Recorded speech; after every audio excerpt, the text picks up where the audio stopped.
क्योंकि हमारी इतनी इतनी एज हो गई है तो हम लोग एग्जाम नहीं दे सकते। हमारे बच्चों को पढ़ाई हम खुद पढ़े। तो उसी पे हमें भर्ती चाहिए, डायरेक्ट भर्ती चाहिए। अब गवर्नमेंट कहते हैं रिटर्न में वैकेंसी निकाल देंगे, तो फिर हम कहाँ जाए। अब आज परिवार वाले कहते हैं कि घर पे बैठ के पापड़ वड़िया बना लो, 10,000 में काम करने से अच्छा। तो ये शहीद स्मारक है जहां अक्सर धरने चलते हैं और हम देख भी रहे हैं कि बीते दिनों से किस तरीके से धरनों का समय है वो चरम पर है। चाहे किसी भी भर्ती परीक्षाओं की बात करें, चाहे किसी भी नौकरी की बात करें, सब में सिस्टम का फेलियर देखने को मिल रहा है। और ये अपने आप में एक फेलियर ही है जो इतने धरने हैं नौकरियों के लिए करने पड़ रहे हैं। क्या कुछ पूरा मामला है जो नर्सिंग स्टाफ आज यहाँ है। कई बार पहले भी नर्सिंग स्टाफ ने आवाजें उठाई, लेकिन क्या हुआ, कुछ भी नहीं, झूठे आश्वासन हुए। क्या कुछ मैडम पूरा मामला है, अगर हम आपसे पूछे कि कई बार धरने होते हैं, आप लोग कई बार पहले भी आवाज उठा चुके हैं, लेकिन सिस्टम का फेलियर बार बार नजर आ रहा है। सिस्टम का फेलियर ऐसे बार बार नजर आ रहा है कि गवर्नमेंट एक बार तो एक तरफ हमें कॉन्ट्रैक्ट बेस पर लेती है और उसके बाद में वो रिटर्न एग्जाम की मतलब हम पर ऐसे डाल देती है कि रिटर्न एग्जाम से हम आपकी वैकेंसी निकालेंगे। तो हमारी उम्मीद रहती है कि हम कॉन्ट्रैक्ट बेस पे लगेंगे और बोनस लेकर हम परमानेंट आगे होंगे, क्योंकि हमने आगे भी जब इतनी पढ़ाई करके मेरिट परसेंटेज बेस पे हम लेके आए हैं, तो हम गवर्नमेंट से यही उम्मीद करना चाहते हैं कि वो हमें परमानेंट करे, प्लस परसेंटेज बेस पे बोनस देकर हमें परमानेंट करे। क्योंकि हम 3-3, 4-4 साल हो गए आज हम कॉन्ट्रैक्ट बेस पर या गवर्नमेंट में जॉब कर रहे हैं, तो हम उम्मीद करते हैं उनसे कि वो हमें परसेंटेज देकर ही करे। आप लोग कहाँ से आए हैं? जोधपुर से आए हैं हम मैडम। इस धरने में लगभग सब अलग अलग जगह से ऑल राजस्थान से, मतलब कोटा से, भीलवाड़ा से, जयपुर से, जोधपुर से, पाली से, सारे डिस्ट्रिक्ट से हम लोग इकट्ठा हुए हैं आज। तो हम गवर्नमेंट से यही रिक्वेस्ट करने आए हैं कि वो जल्द से जल्द भर्ती निकाले, प्लस परसेंटेज और बोनस अंक पे 10, 20, 30 जो बोनस बनता है हमारा, जो हमारा अधिकार है, हमें मिले। बस हम वही गवर्नमेंट से रिक्वेस्ट करने आए हैं। Thank you. पूरी भर्ती में कितने लोग होंगे? इस पूरी भर्ती में लमसम 4-5 हजार लोग होंगे, जो गवर्नमेंट से ये उम्मीद करती है कि हमें परमानेंट किया जाए बोनस से।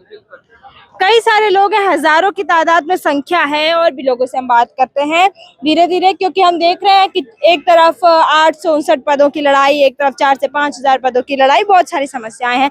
क्या कुछ आप बताओगे? अलग अलग जगहों से आए, फिर आवाज उठाई, कई सारी समस्याएं भी आई होंगी, क्या कुछ बताओगे? बस हम यही चाहते हैं कि हमारी भर्ती बोनस मेरे बोनस पर निकले जल्द से जल्द, ये गुजारिश है हमारी।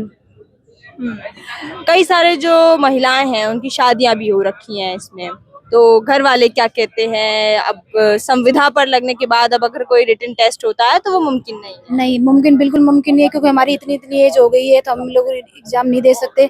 हमारे बच्चों को पढ़ाई हम खुद पढ़े।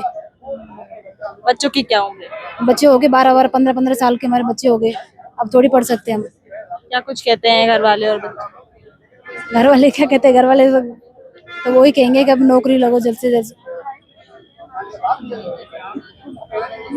ये समस्या भी है कि शादी हो गई, अब उम्मीद है कि नौकरी पक्की हो, लेकिन यहाँ तो कुछ अलग ही देखने को मिलता है कि धरना करना पड़ता है, घर से बाहर आना पड़ता है और तमाम समस्याएं हैं।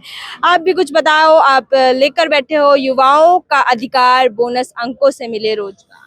बस हम यही होना चाहेंगे कि बोनस अंक पे हमारी भर्ती जारी करे गवर्नमेंट, बस यही होना चाहेंगे।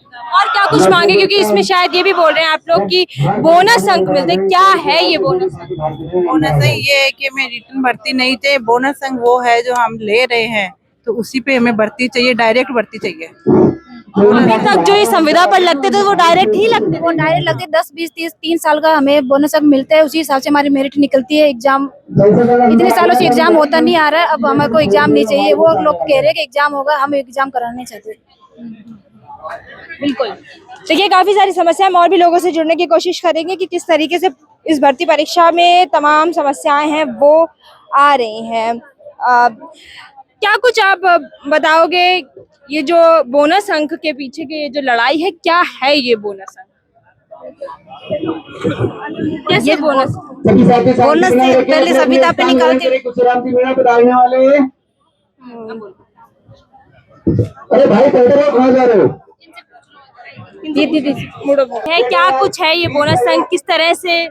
मैम बोनस अंक की लड़ाई नहीं है। गवर्नमेंट ने हमें, जब हमने अच्छे मार्क्स से नर्सिंग क्लियर कर ली, जब गवर्नमेंट वैकेंसी निकालती है यूटीबी की, तो जब यूटीबी पे गवर्नमेंट ले लेती है तब हमें कहा जाता है आपको बोनस अंक मिलेगा।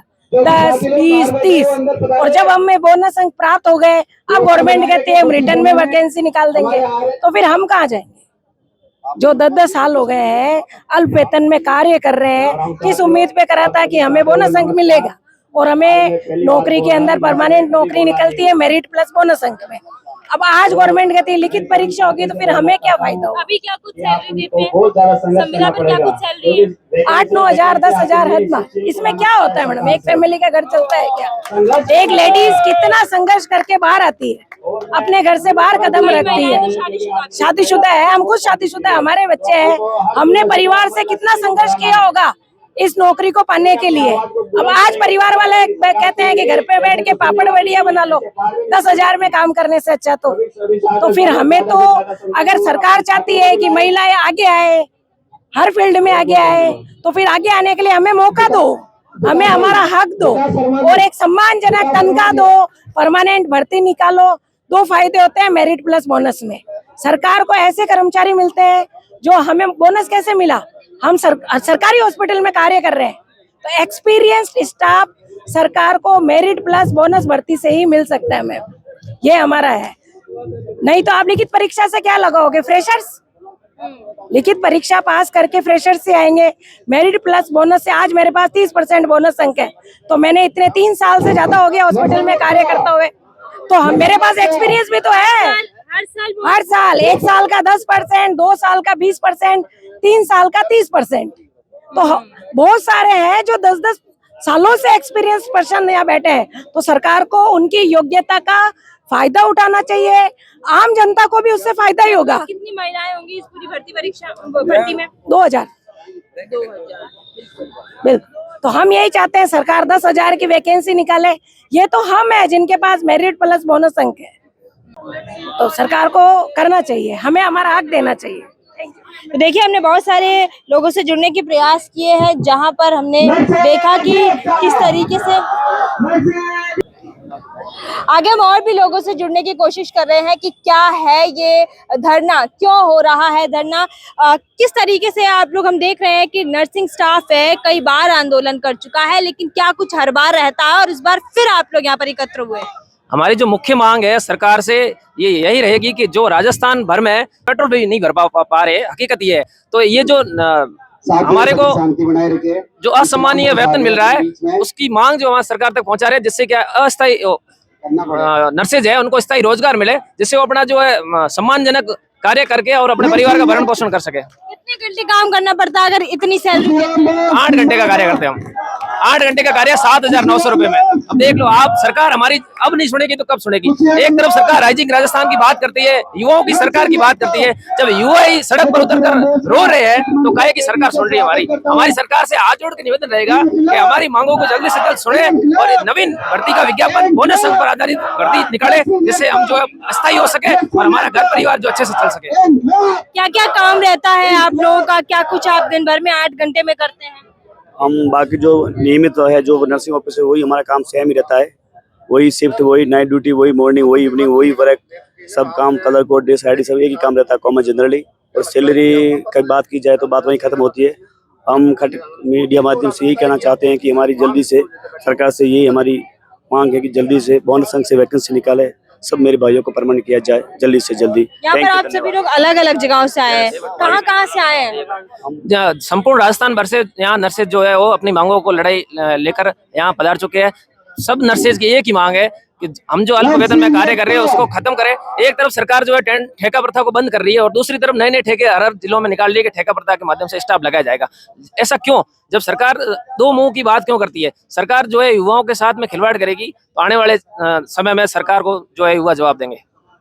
आप भी यहाँ पर ये लेकर बैठे हैं, स्थायी भर्ती विज्ञापन जल्द जारी हो, संविदा नर्सेज को न्याय दो। जी, सरकार से हमारा ये निवेदन रहेगा कि थोड़ा सा तेज। सरकार से हमारा यही निवेदन रहेगा कि हमें जो स्थायी भर्ती हो उसको भर्ती जब जल्द से जल्द स्थायी किया जाए। जो हमारा शोषण हो रहा है वो हमें शोषण मुक्त करे सरकार से हमारा निवेदन रहेगा कि जल्द से जल्द इस तरह भर्ती करके सभी भाइयों को परमानेंट करें।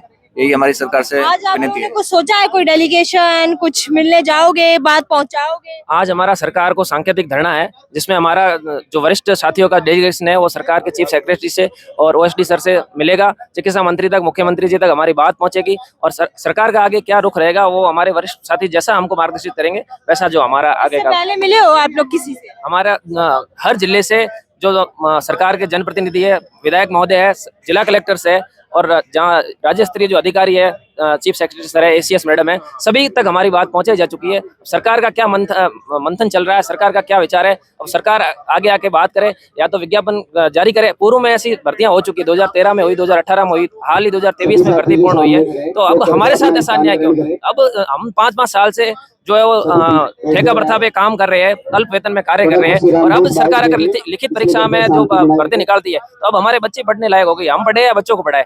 तो ये सरकार हमारे साथ अन्याय कर रही है। हमारी सरकार से रिक्वेस्ट रहेगी कि जल्द से जल्द स्थायी भर्ती का विज्ञापन। बाड़मेर, सीमांत बाड़मेर से हम यहाँ पधारे, लगभग सब अलग अलग जगह से। पूरे राजस्थान से, जैसलमेर, बाड़मेर, सुदूर जिले है जो वहाँ आगे पाकिस्तानी और कुछ नहीं है, वहाँ से हम यहाँ आए अपनी मांगों को लेकर। देखिए हम कई लोगों से, आप लोगों की ना तनख्वाह ज्यादा है ना सरकारी है, कितनी समस्याएं हैं? देखिए मैडम, हम आपके चैनल के माध्यम से सरकार से हम अपील करते हैं कि जल्द से जल्द 12,000 नर्सिंग ऑफिसर और 6,000 एएनएम भर्ती निकाले, जिससे हम जो लंबे समय से अल्प वेतन में जो काम कर रहे हैं उनके लिए कुछ फायदा मिले। ये हमारी हम करौली से आए मैडम, करौली से आए हैं। हाँ, हमारी सबकी एक ही मांग है। आप इस धरना में बैठे हो, सामने दूसरा धरना चल रहा है, कोई उम्मीद है उनसे? देखो जरूरत पड़ेगी मैडम तो हम साथ लेंगे। अभी करो, तुरंत करो। अभी हमारी यही मांग है सरकार से कि जल्द से जल्द नई भर्ती परमानेंट। अगर सरकार नहीं सुनती है तो क्या नरेश मीणा के पास जाओगे? नहीं, बिल्कुल जो भी है वो लेंगे आगे फैसला जरूर।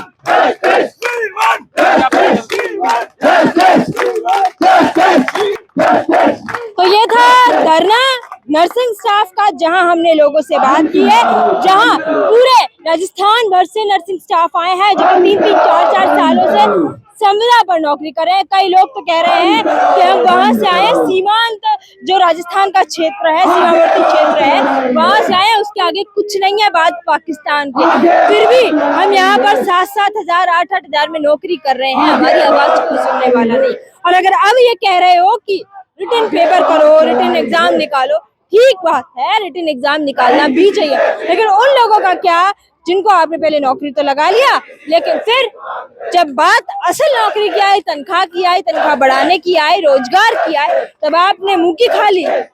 तो ये क्या है, क्यों है, किस लिए हो रहा है? इन युवाओं को आगे बढ़ाने की वजह से यहाँ रोका क्यों जा रहा है? शादीशुदा परिवार भी है इसमें, पूरे घर इनके भरोसे। अब आप भी सोचिएगा कि क्या वाकई में सरकार इनके साथ न्याय कर रही है? ये वोट लेने जाते हैं तब इन्हें यही लोग याद आते हैं और आज यहाँ सिर्फ धरने के बाद धरने के कुछ नहीं देखने को मिल रहा है।